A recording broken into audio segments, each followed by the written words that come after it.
How to set up a cron job in cPanel. This demo assumes you've already logged into cPanel and are starting on the home screen. Now let's learn how to set up a cron job. Click the cron jobs icon. Enter the email address where you want the cron job results sent after each time it runs.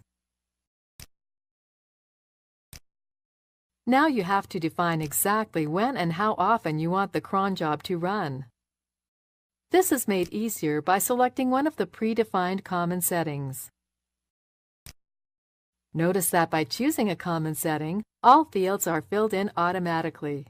This also helps you understand what each field means. Next, enter the command of the script you want to run, including the path from root. Then click Add New Cron Job. That's it!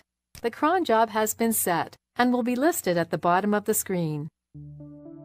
This is the end of the tutorial. You now know how to set up cron jobs in cPanel. Thank you for watching. If you need more help, please contact Flaminqo Help Center. Our agents will be more than happy to help. Flaminqo Hosting.